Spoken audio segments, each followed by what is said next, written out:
no. I finished my vodka on the last one. All I have left is cooking wine. When in Rome, I guess. Cogito ergo sum. When in France, je pense donc je suis. And anywhere that speaks English, I think, therefore I am.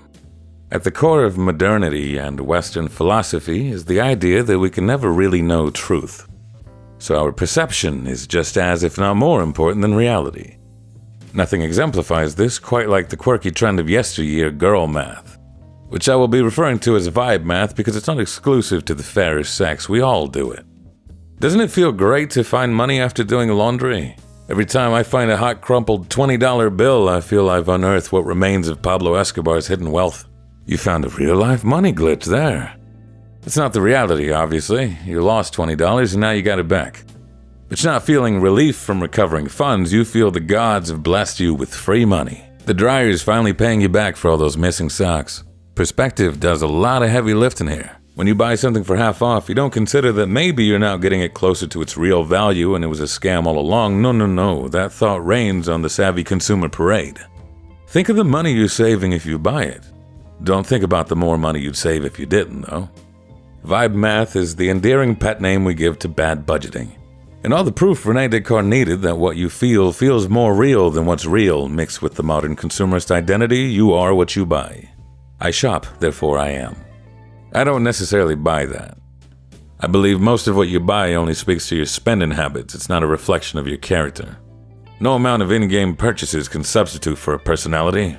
However, what you buy impacts what gets sold, and one of the most asked questions I get is how do I not get overwhelmed by the world trying to sell me the world?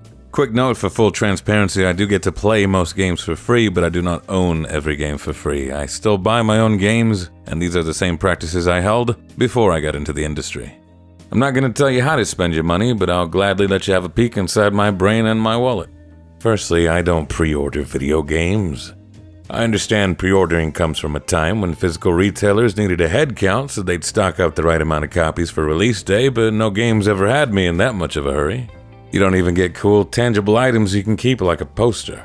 I don't do day one purchases either, especially in today's launch now, fix later culture, because I'm essentially paying the most I'll ever pay for a game in the worst state it's ever going to be in. The exception to that rule, of course, was Elden Ring, because From Software has a track record for quality. That little gremlin Miyazaki was at the wheel again. George R. Martin was looking for any reason to not keep writing Game of Thrones, and the online social mechanics are a staple of the experience. That last part played the biggest factor and has me suspicious that it's the reason we're seeing more games with perpetually online features that don't need them, like Skull and Bones, to make you feel like you're missing out on a day one social happening. Secondly, thirdly, I pay lowest price offered, so it's to my benefit to be a patient gamer. For this reason, sellers that offer the lowest price from the start get my money sooner, since I don't have to wait for sales. Factorio has a discount disclaimer on the Steam page that they will never offer a discount out of respect for their early adopter policy. Nintendo also has a reputation for barely budging when it comes to their first-party titles.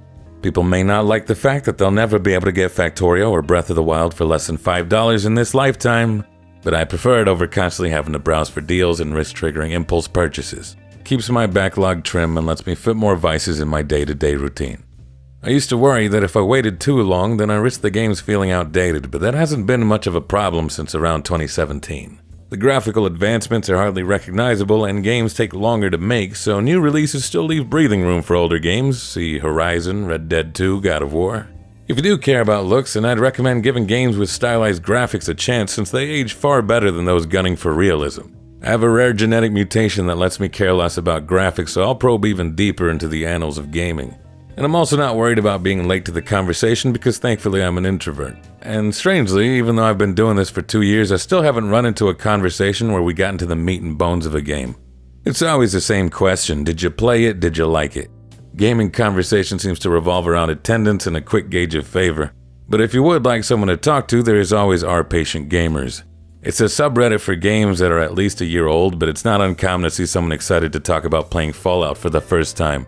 The first one from 1997. I wish I could bottle and sell their innocent joy in aerosol form. And now for the fun topic everyone has completely normal reactions to: piracy. I don't do it. It's not about morals or ethics for me. I'm lazy and like simple, regulated services with easy barriers of entry that even my mother can set up without FaceTiming me in a panic. If something goes wrong, I like being able to Google my problems. Shoot a message over to tech support, ask for refunds, or if push comes to shove, sue the seller. Whoever provides that service, in this case Valve, gets me as a client. I am that straightforward, and I also don't think there's a single game worth pirating. Especially nowadays when paid games compete with so many free-to-play games on top of any other inexpensive hobby. But I do acknowledge that I have the rare privilege to not form addictions I can't afford. That was the easy part, setting the guidelines. I don't pre-order, I don't buy day one, I pay lowest price, I want ease of access. How do you maintain the guidelines you set for yourself? How do you not overwhelm yourself with trying to make the right purchase? It's all about information and keeping a cool head.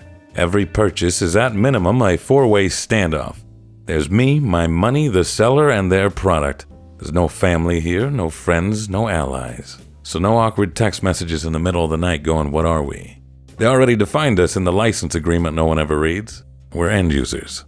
Let's not make things personal. If you avoid forming a parasocial relationship, then you avoid being blinded by your own emotions. I'm sure you're nice people, but you're not generous for buying products, just like how they aren't generous for selling them to you. This has the added benefit of preventing you from turning into a pathetic entitled loser that sends death threats to studios and harasses developers whenever games don't meet expectations. If your passion makes you hate another human being that way, then maybe reconsider the thing you love, for your sake and theirs. Emotions out of the way, maybe actually read the license agreement in terms of service from time to time. I've skimmed quite a few over the years, and most of them are the same droning legal speak with a few differences. Like Blizzard's online multiplayer games have always warned end users that content within their games are subject to change. What gasted my flabber is seeing single-player games like Cyberpunk also include these conditions now. Personally, I don't find the idea attractive of buying a finished product that can just change into something else. My burgers don't transform into pierogies mid-bite, as delicious as they may be. My lawnmower won't one day change into a power washer. What if the changes fix the game, like in the case of No Man's Sky or Phantom Liberty? To that I say, what if we delivered on what we promised at launch or marked a work in progress appropriately?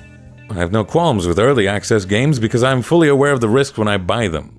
Altering games is fine if you let me know beforehand that that's the deal. Altering the deal itself is not fine by me, and it wasn't fine by Tarkov and Helldivers fans, who caught Battlestate Games and Sony respectively in the act of changing their terms and conditions. This doesn't mean I'll never buy games from them ever.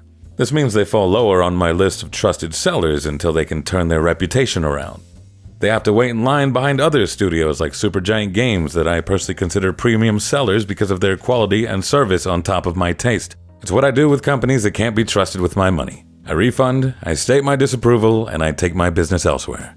Even if I don't get my money back, it is an exercise of my consumer rights that companies notice, and if enough of us band together, then maybe actions happen. In my case, I have a sizable platform and can spread information to others. That's all it is, spreading information. It's nary an act of bravery to not buy from sellers I don't like. It's the free market working as intended. Oh, what? No, not like that.